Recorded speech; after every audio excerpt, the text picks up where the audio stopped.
శ్రీ మొగలిచెర్ల దత్తాత్రేయ స్వామి వారి దత్తబోధలు 20వ బోధ. సత్సంగము. సన్యాసించటానికి కర్మను వదులుకోనవసరం లేదు. భగవంతుని దగ్గరకు వెళ్ళే కొద్దీ కర్మ దానంతట అదే వదిలిపోతుంది అని సాంప్రదాయము.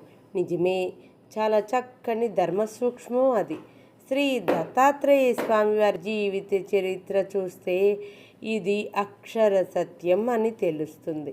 శ్రీ స్వామివారు చిన్ననాటి నుండి ఆ భగవంతునిలో లీలమయ్యేందుకు అవసరమైన సాధన మరియు జ్ఞానాన్ని సంపాదించుకునే పనిలో వ్యాసాశ్రమంలో చేరటం, అటుపైన మాలకొండ, ఆ తర్వాత మొగలిచెర్ల చేరుకున్నారు. ఎప్పుడూ వారంతట వారు ఏ ఒక్క బంధాన్ని వదులుకోలేదు.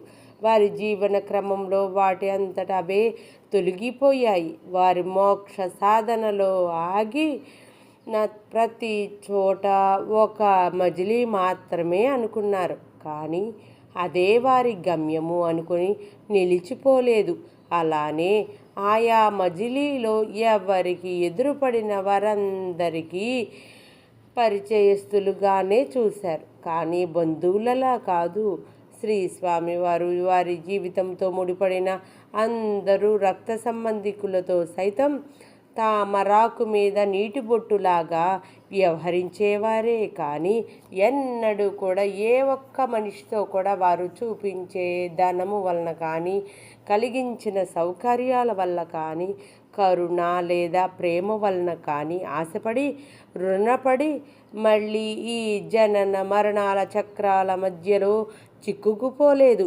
ఏ బంధుత్వాల మధ్యలో బిగుసిపోకుండా నిరంతరం ఆ భగవన్నామం స్మరిస్తూ ఆ పరమాత్మలో లీలమవ్వటమే మార్గముగా భావిస్తూ మరియు వారి చుట్టూ ఉన్నవారికి మార్గదర్శకం చేస్తూ ముందుకు నడిచారు.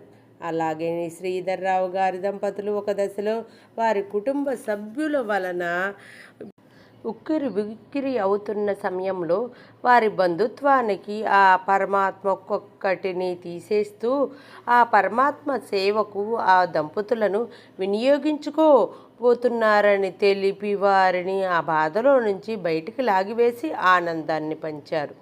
ఋషివాక్యము. జగద్గురు ఆదిశంకరులు భజ గోవింద శ్లోకాలుగా లోకంలో ప్రసిద్ధి పొందిన మొహముదుర్గం అనే స్తోత్రంతో మోక్ష మార్గంలో క్రమాన్ని ఈ విధముగా బోధిస్తున్నారు. శ్లోకము. సత్సంగత్వే నిస్సంగత్వం, నిస్సంగత్వే నిర్మోహత్వం, నిర్మోహత్వే నిశ్చలతత్వం, నిశ్చలతత్వే జీవన్ముక్తి. అర్థము.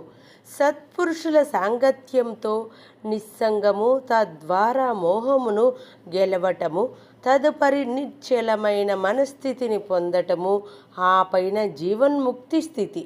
ఇంకా జగద్గురువులు శ్రీ ఆదిశంకర భగవత్పాదులు వివేక చూడామణిలో ఈ విధముగా అంటున్నారు. శ్లోకము. దుర్లభం త్రయమేవేతత్ మనుష్యత్వం, ముముక్షుత్వం, మహాపురుష సంశ్రయః. అర్థము. లోకములో 3 అత్యంత దుర్లభమైన విషయాలు ఉన్నాయి, అనగా తేలికగా దొరకని విషయాలు. ఏమంటే, మొదటిది మానవ జన్మ, రెండవది మోక్షంపై కోరిక, మూడవది అత్యంత దుర్లభమైనది ఏంటంటే మహాత్ముల సహవాసము, అనుగ్రహము.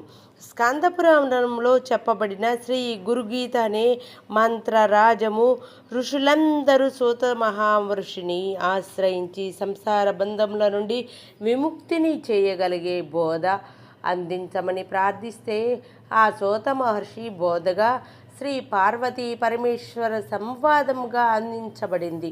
ఆ దివ్య గ్రంథం నందు తొలి పలుకులు ఇలా చెప్పబడి ఉన్నాయి. శ్లోకము. సూత మహాప్రాజ్ఞాం నిగమాగమపారగా గురుస్వరూపమస్మాకం బ్రూహి సర్వమలాపహం. ఇంకొక శ్లోకము. ఇతి సంప్రార్థితసూతో మునిసంగైః ముహుర్ముహు కుతూహలలేన మహతా ప్రోవాచ మధురం వచః. అర్థము: ఋషులందరూ ఈ విధముగా ప్రార్థిస్తున్నారు. వేదములు వేదాంతముల తత్వమును తెలిసిన ఓ సూత మహర్షి, అన్ని పాపములను తెగించే గురువు యొక్క స్వరూపము గురించి తెలియచేయవయ్యా. ఈ విధముగా ఎన్నోసార్లు ప్రార్థించబడిన సూత మహర్షి ఎంతో సంతోషముగా అత్యంత మధురముగా గురు గీతామృత గ్రంథమును ఋషులకు బోధిస్తున్నారు. శ్రీ స్వామివారి బోధ. శ్రీ స్వామివారికి జన్మాంతర జ్ఞానముచే చిన్న వయసులోనే మోక్షంపై ఆసక్తి కలిగిన అది వృద్ధి పొంది ఒక సరైన క్రమములోనికి చేరుకొని సిద్ధి పొందేలా చేసినది సత్సంగము. ఈనాడు మొగలచెర్లలోని శ్రీ స్వామివారి బృందావన మందిర దర్శనానికి మహాత్ములు యోగ సాధకులు కూడా వచ్చేలా చేసేంత సాధనకు బీజములు సత్సంగములో గురువు సన్నిధిలో శ్రీ స్వామివారి నందు నాటబడినాయి. సత్పురుషులను ఆశ్రయించి మేము తరించే దారి బోధించండి ప్రభు అని ప్రార్థించటం అనేది శ్రీ స్వామివారు వారి ఆచరణ ద్వారా మనకు నేర్పిన బోధగా గ్రహిద్దాము. ఓం ద్రం దత్తాత్రేయాయ నమః.